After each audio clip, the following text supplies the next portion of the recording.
just a good old boy, never meaning no harm. Beats all you never saw, been in trouble with the law since the day they was born. Straight in the curve. Welcome back to the garage. Are you ready? You got your cigar ready and everything? Yeah, I'm all lit this time. So. Actually, your ash is getting pretty long there. You kind of need something to ash in. Yeah. Here, get you something here. Here, hold it, dish. Oh, perfect. Is it big enough for you? Perfect. Oh, No, that's real it's a little nice. unstable. You got a little oil Got pan something back else? here. All right. There you go. There. You still change your own oil? Oh, my on tractor. On your tractor. Good for you. My tractor. I love the it. hick. Yeah. Well, actually, we want to just thank Father Eckert for the last argument of the month presentation that he gave. It was fabulous. We had a full house, and actually, Mike, I think you noticed this also. Just about the whole crowd stayed all the way through to the end. Yeah. Usually, they have a few people leave a little bit early, but it was fabulous. Everybody was, very enthralled, and you can go to the our website and listen to the audio on our media. Just click on the media tab and go right to last month's event and download it, or you can listen. I think you can listen to it right there on our page and check it out. It's a really great talk. I think Father Eckert laid out the crisis pretty well and gave some really good pointers on how to deal with it. Yeah, he just wasn't pulling any punches. He just very straightforward, told his own experience of a priest, going through seminary in the crazy early 80s, and then becoming a priest, and 4 out of the 5 men that were made priests with him have since left the priesthood, and he just chronicled, this sort of how he saw modernism sort of march through the church going through the 70s and 80s and all the way up to today, to make his point that modernism is at heart of the problem with the crisis in the church. I was just really proud of him. I thought he did a magnificent job. It was really well received. You did a great job. So yeah. It was a good night. So, props to you, Father Eckert, for doing such a great job for us. We appreciate it. One thing I want to point out that we actually took a little poll, an informal poll at the AOTM. We asked the question after Father was done with his presentation, how many men in the room, I don't know, 350, 400 guys, whatever it was, how many believed at this moment that the church is in the springtime of Vatican II, that all is well? And not a single hand went up. So that's pretty interesting. You asked that question 10 years ago, and people would have said, "Yeah, everything's going great." But now it's plain to see to everybody that we got some big problems in the church today. So it was a great event. Yes, it was. And but we are here tonight to discuss. Would it be 2 weeks? 2 weeks from now? Just about. Before Valentine's Day. Yeah. Right before, just before Valentine's Day, we will be having the next argument of the month. And it is going to be on the topic that most people don't want to talk about, it seems, these so days. Especially in Catholic circles, when you go to a talk, you probably normally will not hear this topic come up directly, as we're going to talk about it directly. It's a serious problem, and that serious problem is pornography. Yeah, it's a huge problem. Catholic men, I think, are struggling with this, across the board, and trying to live a chaste life in this culture is really difficult. It's tough, and our friend Steve Wood is going to come in, and he's a master on this topic. He runs the dads.org website.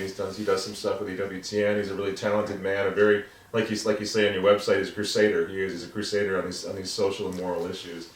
And I think everybody's got to face this, because even if we're not talking about everybody getting involved with hardcore pornography, right, we're all being sort of influenced by it. We see these images. Notice, like, you go to a website, a perfectly harmless website with an interesting news story, and all the way along the side are images of starlets or whatever in Hollywood that our grandmothers certainly would have considered porn. And the scary thing is, we're hardly even noticing it anymore. We're getting so inured to it that we don't even see it. And so you can't say that this is an issue that doesn't affect me because I'm not hooked on porn. Right. The effect of pornography in society is impacting us to a great extent. And just even the sexual innuendos, just the sexual connotations. I mean, everything's just driving everybody to think about sex all the time. Even when you're watching the football games, the Super Bowl coming up. Katy Perry.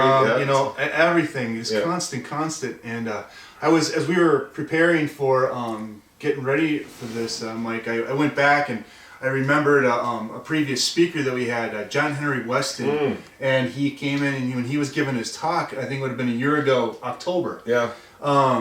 he was bringing up something that Peter Kreeft said. He said, "Have you ever noticed all of the culture war is about one issue?" Mm-hmm. You know, he brought up this, you know, list of the things that we're fighting about in the culture war: abortion, same-sex marriage, homosexuality, you know, stem cell research, divorce, in vitro fertilization, adultery, promiscuity.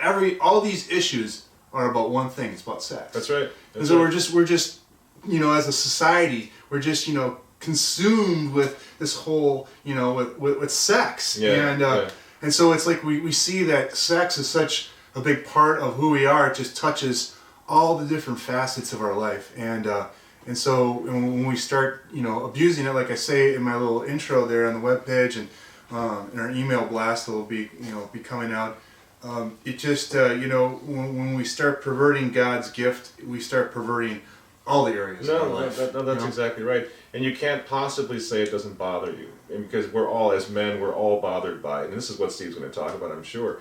You can't go to the grocery store anymore. You can't go to the dentist. You can't walk through a mall without seeing these images constantly flashing in your face. And to say that, well, I'm above all that, I don't notice, is ridiculous. Yeah, Everyone notices. I remember just turning on the TV and there was an Uncle Ben's rice commercial and it was all like, hot and steamy. And it's like, what is going on here? Yeah, Uncle Ben's commercial. You know, I was like, this is a rice commercial or what is this? You know, listen to these stats, Ken. just briefly here. We think it's not a problem. You know, it's ever since I think it was 2007. The porn industry generates more revenue than the NBA, the NFL, or the baseball, football, and hockey leagues combined, professional leagues combined. Now, here's this. I just saw this today.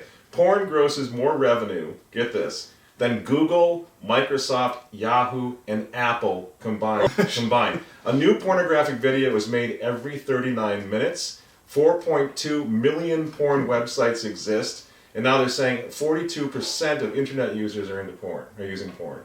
This is a huge, huge issue. And why no one wants to talk about this gorilla in the parlor is beyond me, because it's affecting all of us, our kids, ourselves. They're talking about old people now in nursing homes are hooked on porn. It's a big, big issue. Yeah, it's very addictive and it ruins lives, as you know, Steve is going to point out. It's and doesn't, you know, correct me if I'm wrong, but doesn't St. Thomas Aquinas even talk about how you know, sex tends to, or your sexual drive or whatever, it tends to cloud your judgment and just alters the way that you think.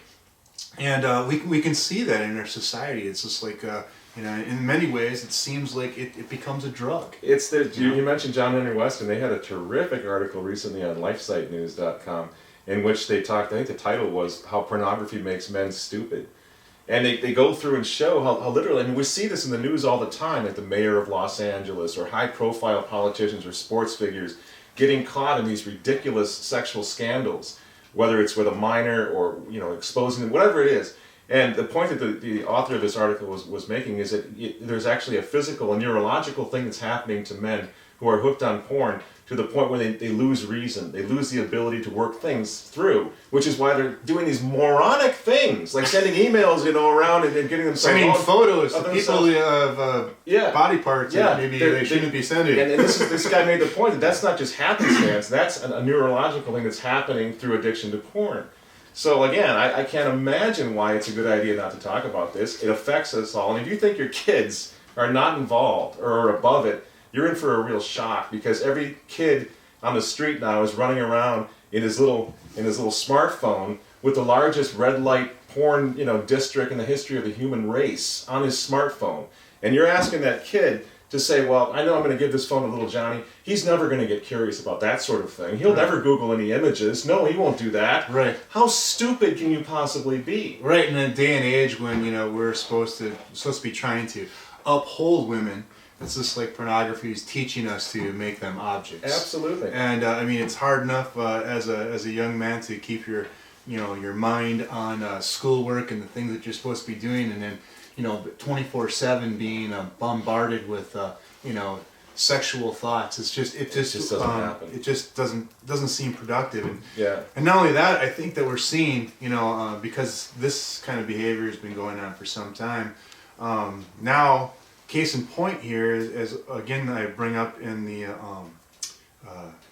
on the webpage teaser, we talk about this new movie that's going to be coming out the day before Valentine's Day, where 50 Shades of Grey. It's basically a pornographic type of movie, and what's really, I think, so diabolical about it is that it's not just like, oh, here's a movie about sex. All of a sudden, now they're trying to make it be about love. Yeah. Now they're even corrupting the notion of kids are confused enough about what love is, and now we're going to even twist it even more. Kent, what happened? Where are the feminists? Where in the blazes are the feminists? I mean, this movie is all about a high-powered, multi-million-dollar, millionaire, successful businessman who exploits and abuses some kind of office secretary, whatever, some young girl, and ends up into sadomasochism and all sorts of unmentionable things, dominance and so forth. Now, where are the feminists to say, hey, wait a minute, this is exploitation of women? What are we talking about? Why are we teaching young kids on Valentine's Day that it's a good idea to engage in this sort of thing? This is love. This is love. This is love. No, it's so sad. But again, that movie, 50 Shades of Grey, is a great example of the mainstreaming of pornography. We can't pretend like it doesn't exist anymore. And that's why Steve coming in is going to be great, because your whole organization, all these guys are going to stand up and say, you know what, now we're going to talk about this. Right. This is affecting all of us. Enough with the silent treatment about the most serious moral issue, I think, that's affecting all of us, our fathers and sons alike. We have to address it. I agree. Yeah. So yeah, it's a heavy issue, but something that we feel is needed. We're not always going to take up topics that we necessarily feel will be just really super entertaining, but things that need to be spoken about, need to be addressed. So come on down Tuesday, February 10th at St. Augustine's Catholic Church in South St. Paul, and see Steve Wood address this issue head on. And don't forget, we're going to have it is going to be right before Lent. This is our last event right before. So yeah, we'll have a little bit of a Mardi Gras type of menu.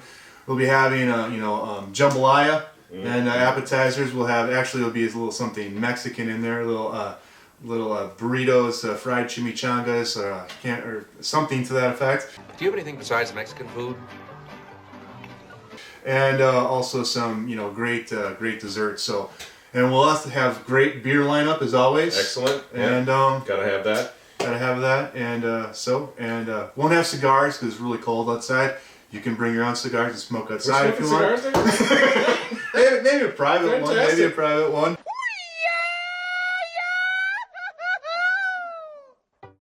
We got some breaking AOTM news. Newsflash! At the next AOTM, we will be having Mass at 5:30. Traditional Latin Mass, that is. And it's be a really great new thing that Friday Latin Mass, absolutely. And you know the priest real well. Yeah, Father William Brenna. He's a diocesan priest who's absolutely fallen madly in love with the traditional heritage of the church, the Latin Mass, and wants to come and say a Mass for all the men of the argument of the month. That's right, and we're going to be doing this on a regular basis now. So if you're able to get there a little bit, ahead of time, Mass will start promptly at 5:30, and it's going to be a low Mass. So you should have plenty of time to get out of there and get downstairs and be able to socialize. Probably right around 6 o'clock. Yeah, if you've never seen a church packed out with 400 men going to Latin Mass, it's like a crusade or something. Make sure you come early and check it out. And like I said, it'll be a regular thing. We're going to be doing this from now on. So we'll see you there. See you at Mass.